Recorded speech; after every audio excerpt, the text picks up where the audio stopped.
ঢাকা ইউনিভার্সিটিতে এমন কোন ছাত্র আছে কিনা যে ছাত্র টিউশনি করে সে প্রাইভেট কাজ করতে পারে? এরকম একটা ছেলে আছে, সেটা হচ্ছে হাসনাত। এরকম আরো একটা ছেলে আছে, সে হচ্ছে সার্জিস।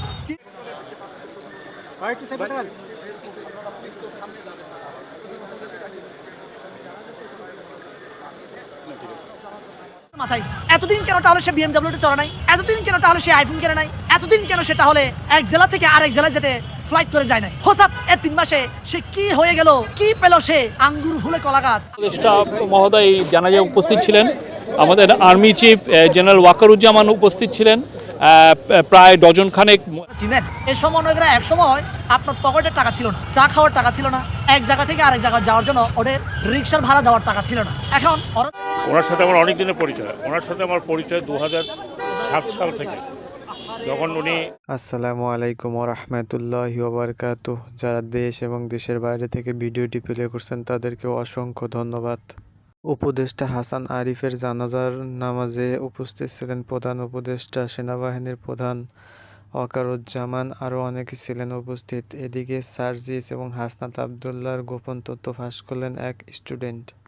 এই বিষয়ে দুটি ভিডিও দেখবো, আমাদের সাথে থাকুন। পুরো ভিডিও দেখুন, না টেনে পুরো ভিডিও দেখুন। চলুন ভিডিও শুরু করা যাক। মূল্যবান মতামত অবশ্যই কমেন্ট বক্সে জানাবেন।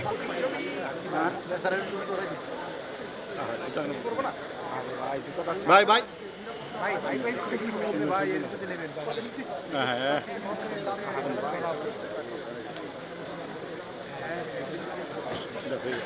আপনারা দেখেছেন আমাদের প্রধান উপদেষ্টা মহোদয় জানাজায় উপস্থিত ছিলেন।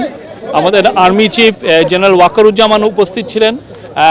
প্রায় ডজন খানেক অ্যাডভাইজার উপদেষ্টা উপস্থিত ছিলেন। তো আজকে এই জানাজার শেষে ওনার পরিবার ওনার লাশ নিয়ে যাবেন, নিয়ে যেয়ে এটা মর্চুয়ারিতে রাখা হবে। ওনার মেয়ে না আসা পর্যন্ত এটা কালকে একটা যেটা হচ্ছে যে কালকে যেহেতু ওনার হাইকোর্ট ছিল, ওনার সত্যি কাজের প্রাঙ্গণ, এখানে উনি 5 দশকের উপরে উনি কাজ করেছেন। তো সেইখানে উনি ওইখানে ওনার আবার আরেকটা জানাজা হবে, ওইখানে ওনার যে লয়ার বন্ধু বান্ধব এরা থাকবেন, অন্যান্য অ্যাডভাইজারও কয়েকজন থাকবেন। এটার পরে আবার লাশটা রেখে দেওয়া হবে। পরশুদিন সকালে ওনার মেয়ে আসবেন, আসার পরে তারপরে শেষ যেগুলো কাজ আছে অনুষ্ঠানাদি সেগুলো করে দাফন করা হবে শহীদ বুদ্ধিজীবী গোরস্থানে। আসলে কিছু বলার নেই, এমন একটা শকিং, মানে আমি খুব অত্যন্ত শক্ত অবস্থা আছে। কারণ এই কয়েকদিন আগে ওনার সাথে আমার অনেক আলাপ হয়েছে। আমরা ক্যাবিনেটে একসাথে আলোচনা করি, অনেক সময় হাসি তামাশা করি। ওনার সাথে আমার অনেক দিনের পরিচয়। ওনার সাথে আমার পরিচয় 2007 সাল থেকে, যখন উনি ওই সময়কার তত্ত্বাবধায়ক সরকারের ল উপদেষ্টা ছিলেন। এবং যেহেতু আমি নির্বাচন কমিশনে ছিলাম, আপনারা জানেন, ওনার সাথে আমাদের খুব ওতপ্রোতভাবে কাজ করতে হয়েছে। বিশেষ করে যখন আমরা নির্বাচনী আইনগুলোর সংস্কার করি, উনি অত্যন্ত আন্তরিকভাবে এবং অমায়িকভাবে আমাদেরকে হেল্প করেছেন এই সম্পূর্ণ সংস্কার প্রসেসটা করতে। এবং এবারও ওনার সাথে আমার সেই পরিচয় থেকে তারপর অনেকবার দেখা হয়েছে, বহুবার দেখা হয়েছে। আমরা যখন বাইরে ছিলাম তখনও দেখা হয়েছে। এবং ওনার একটা দেশপ্রেমের একটা বড় একটা অংশ ছিল ওনার দেশপ্রেম। কখনো আমি দেখিনি যে উনি এমন কোনো কথাবার্তা বলেছেন বা এমন কিছু করেছেন যেটা কখনো কারো মনে কোনো ধরনের আঘাত লাগা, শব্দ লাগা। সবসময় হাসি মুখ ছিল। আমি যখন আমার লাস্ট দেখা হলো, আমি ভাবতেও পারিনি যে এই অবস্থায় উনি চলে যাবেন। অত্যন্ত সফল লয়ার ছিলেন, অত্যন্ত প্র্যাকটিক্যাল লয়ার ছিলেন। এবং মানুষটি কিন্তু অত্যন্ত প্রাণবন্ত ছিলেন, অত্যন্ত প্রাণবন্ত। এবং ওনার যে আমি এই কয়েক মাসে যা দেখেছি, উনি যে কোনো মন্তব্য অত্যন্ত সুচিন্তিত মন্তব্য দিতেন, অতি ম্যাচিওর্ড মন্তব্য দিতেন। এবং আমরা খুব কনফিডেন্ট ফিল করতাম। ওনার মতো একজন প্রতিযশা লয়ার, যিনি একসময় অ্যাটর্নি জেনারেল ছিলেন, আমাদের সাথে আছেন। এবং আমাদের কোনো বিষয় হলে যেখানে আইনের প্রশ্ন আসে, সেখানে উনি সহাস্যে সেগুলো এক্সপ্লেন করতেন, আইনের সমস্যাটা কী। এবং আমি অন্তত অনেক সমৃদ্ধ হয়েছি। উনি যখন এলডিআরই মিনিস্ট্রিতে ছিলেন, তখন আমি বেশ কয়েকবার ওনার ওখানে গিয়েছি ছোটো ছোটো কাজের জন্য, বিশেষ করে গ্রামের কয়েকটি রাস্তাঘাটের জন্য, যারা আমাকে রিকোয়েস্ট করছে লোকজন। আমি ওনাকে বলেছি এবং উনি সাথে সাথে ব্যবস্থা করেছেন।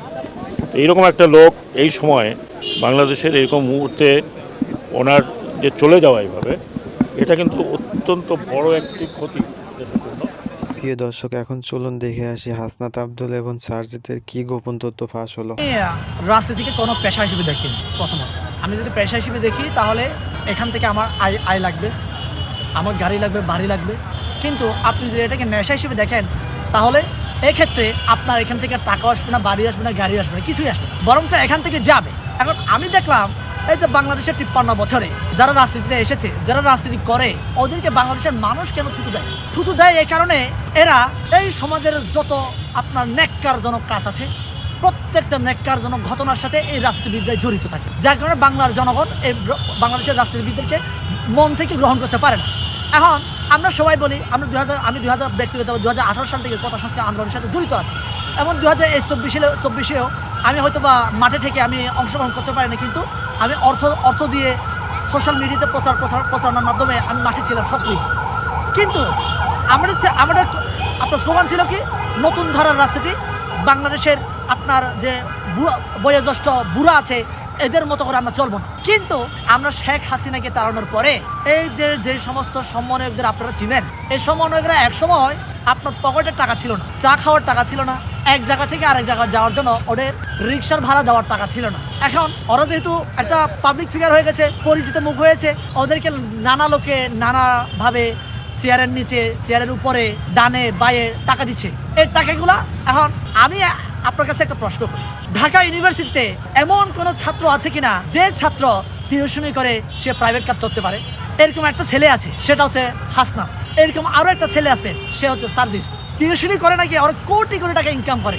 আমার মনে হয় যে এই যে ঢাকা ইউনিভার্সিটির সবচেয়ে বিখ্যাত একটা কোচিং সেন্টারের নাম যদি বলে, ওই কোচিং সেন্টারের প্রতিষ্ঠাতাও এরকম আপনার BMW বা পাজারো গাড়ি দিয়ে চলার সমর্থ সেও রাখে, সাহস করে না, কিন্তু সে রাখছে 3-4 মাসের মাথায়। এতদিন কেন তাহলে সে BMW চড়ে নাই? এতদিন কেন তাহলে সে আইফোন কেনে নাই? এতদিন কেন সে তাহলে এক জেলা থেকে আরেক জেলায় যেতে ফ্লাইট করে যায় নাই? হঠাৎ 3 মাসে সে কি হয়ে গেল? কি পেল সে? আঙ্গুর ফুলে কলা গাছ, আপনার কি বলে দৈত্যের চেরাক পেয়েছে নাকি? ঘষা দিলেই খালি নোট বের হয়। তাহলে এই যে এতদিন যারা টিউশনি করেছে এরা এই চেরাক ঘষে ঘষে আপনার পাজারো গাড়ি কিন্তু, আইফোন কিন্তু, ফেস দ্য পিপলে এসে হাসনাত এত মিথ্যা কথা কিভাবে বলতে পারে আমি জানি না। আমি একজন বলি, সে কি সমন্বয়ক? একজন রিক্সাওয়ালাও সমন্বয়ক, একজন ড্রাইভারও সমন্বয়ক, একজন সে রাস্তায় বসে বসে যে ভিক্ষা করত সে সমন্বয়ক। কেন? আমরা প্রত্যেকে ফ্যাসিস্ট হাসিনাকে তাড়ানোর জন্য আমরা আন্দোলন করেছি। আর ভাই আমি আরেকটা কথা বলি, আমরা যারা বাংলাদেশে আছি, আমরা যারা এই বাংলাদেশে আছি, ঢাকা ইউনিভার্সিটির ছাত্ররা শুধু আন্দোলন করেছে?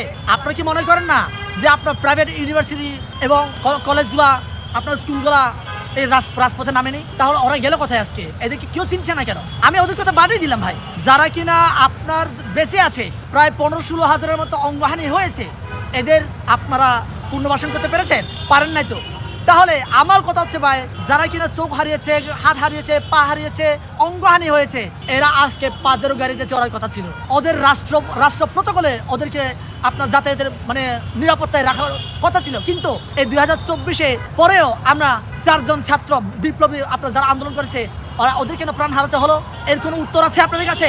উপদেষ্টাদের কাছে আছে নাকি সমন্বয়কদের কাছে আছে? কারো কাছে নাই। এগুলো বলতে গেলে বলবে ভাই এই সরকারের বিরুদ্ধে কথা বলছেন কেন, সমন্বয়ক বিরুদ্ধে। আর ভাই সমন্বয় তো আমরা সবাই, কারণ আমরা সবাই মিলে এই আন্দোলন করেছি। এই হাসিনা পুরো ভিডিও দেখার জন্য আপনাদেরকে অসংখ্য ধন্যবাদ।